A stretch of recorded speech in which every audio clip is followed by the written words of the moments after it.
E aí galera, eu me chamo Catiane Bonatti, sejam bem-vindos a esse canal! Uhul! A gente vai falar sobre como ser uma mulher sábia. Uma das coisas que a sociedade constrói pra nós é que a gente tem que viver em constância competitividade com os homens. E quando você casa com essa mentalidade, dentro do seu casamento não vai ser diferente. Você sempre vai querer competir com seu marido. Seja na área financeira, nos trabalhos que vocês têm, nos afazeres da casa, sempre haverá essa competitividade se você tiver essa mentalidade, que a gente pode chamar de mentalidade secular. Então a primeira coisa que você tem que fazer é permitir ser desconstruída por Deus nos seus conceitos que não tem nada a ver com a Bíblia. Eu tô falando isso pra você porque eu tive que quebrar tudo que eu sabia, tudo que eu tinha aprendido ao longo da minha vida. Dito isso, vamos aos 4 passos práticos pra te ajudar a ser uma mulher sábia. Eu decidi gravar esse vídeo porque aconteceu uma situação aqui na minha casa. Simplesmente acabou a manteiga e meu esposo não falou pra mim que tinha acabado a manteiga. 5 horas da manhã, geralmente é o horário que a gente acorda aqui e tudo mais, eu tenho que arrumar minhas coisas, fazer meu café antes de ir trabalhar e não tinha manteiga. Então eu fiquei extremamente chateada com ele e eu ensaiei iniciar uma discussão. E automaticamente o Espírito Santo falou: vale a pena mesmo você brigar por causa de uma manteiga? Essa hora da manhã? Vale a pena você começar o seu dia estressada e deixar o seu esposo ir trabalhar estressada por causa de uma manteiga? Então eu respirei fundo, segurei ali, fiquei lá onde eu tava, passou assim uns 10, 15 minutos. E aí eu fui lá com meu marido e falei: amor, eu não gostei de você ter feito isso, blá blá blá blá blá blá. Ele pediu desculpa, falou que não faria mais. E assim a gente seguiu a vida. Se eu não tivesse escutado o Espírito Santo, gente, eu teria feito um barraco ali, 5 e pouco da manhã, 6 horas, nem me lembro mais que horas era. Então por isso eu fiquei inspirada, decidi falar sobre isso. Porque aquele momento ali foi o momento onde o Espírito Santo me ensinou a edificar o meu lar, me ensinou a ser uma mulher sábia. O primeiro passo crucial na sua vida é relacionamento com Deus. Não existe a possibilidade de você conseguir ser uma mulher sábia se você não tiver relacionamento com o próprio Deus, que é o dono e detentor de toda sabedoria. Sim, a Bíblia vai falar que a mulher sábia edifica a sua casa, mas só é possível ser sábia tendo um relacionamento com Deus, permitindo que Ele traga essa sabedoria mediante as situações. Segundo passo para você ser uma mulher sábia é se permitir ser dependente do Espírito. Às vezes a gente acha que a gente sabe tudo. A gente sabe o que tem que acontecer na nossa família, como a gente tem que criar os nossos filhos, como a gente tem que se relacionar com o nosso esposo, como a gente tem que se relacionar com as pessoas do nosso trabalho. Mas a verdade é que quando a gente passa a viver uma vida com Deus, tudo aquilo que a gente sabe, a gente precisa desconstruir para poder a gente viver aquilo que Ele quer que a gente viva, segundo aquilo que Ele nos ensinou, que Ele nos deixou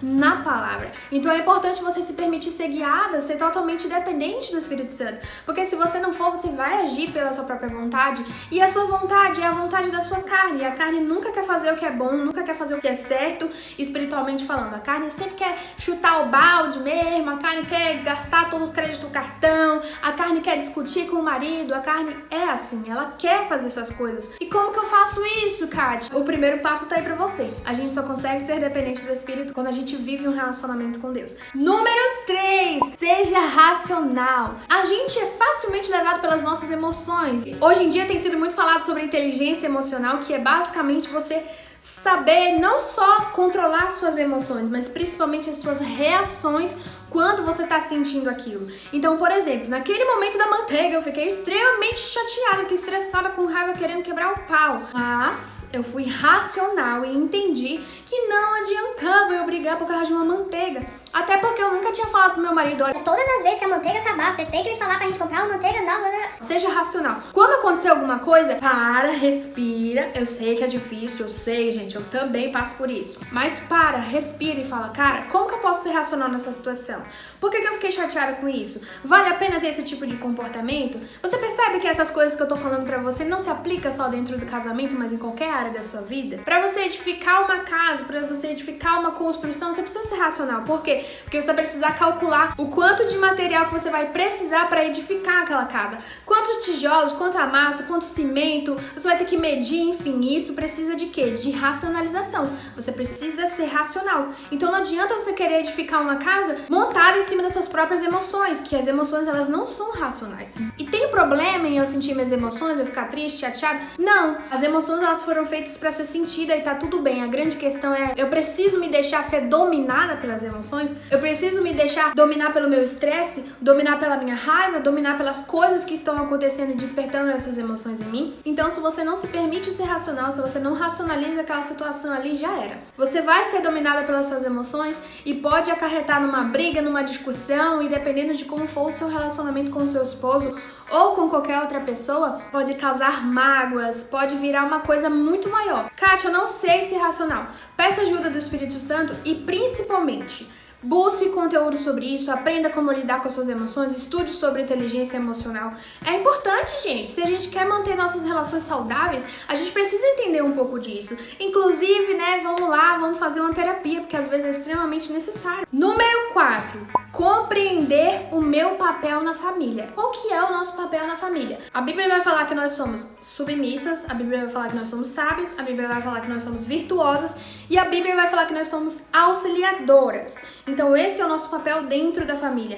Ah, Kátia, meu papel dentro da família é só fazer comida, é só arrumar a casa, só não sei o quê? Não, por acaso essas 4 coisas que eu falei só fazem isso? Claro que não, gente. Arrumar a casa é uma virtude? Não, é um costume. Agora, você ser sábia é uma virtude. Você ser uma auxiliadora é uma virtude. Você ser uma pacificadora é uma virtude. Vocês conseguem perceber a diferença?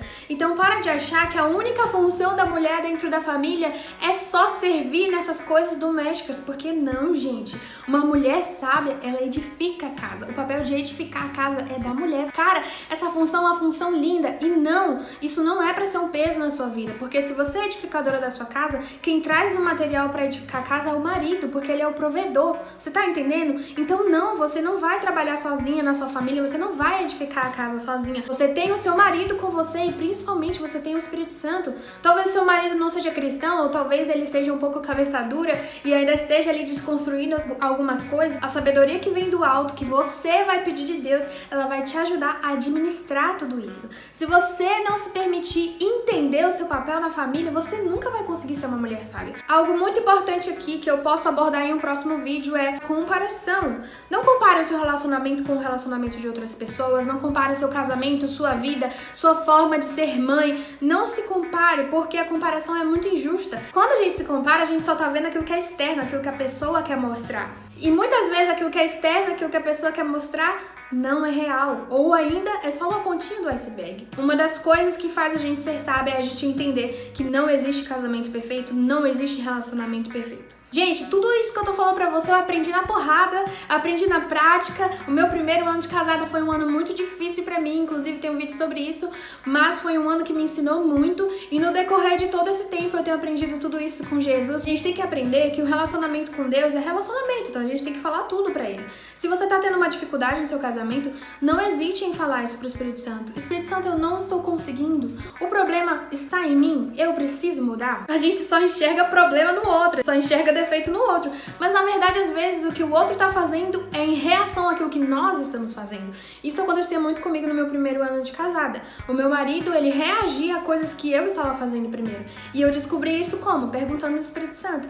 E assim tem sido a caminhada com ele. Eu não acredito que a gente nasce uma mulher sábia, mas eu acredito que a gente se torna sábia através do relacionamento com Deus. Eu espero muito que esse vídeo tenha te ajudado de alguma forma. Já compartilha esse vídeo lá naquele grupo de mulheres que eu sei que você tem no seu WhatsApp. Compartilha lá nos seus status, tira um print aqui, coloca lá nos stories que eu vou repostar todo mundo que fizer isso. Se você tiver alguma dúvida a respeito desse assunto, se quiser que eu me aprofunde um pouco mais em um próximo vídeo, comenta aqui embaixo porque eu vou ler todos os comentários e reunir isso para um próximo vídeo. Me segue lá no Instagram, que eu sei que tu não me segue lá, @KatianeBonatti. Deixa o like nesse vídeo.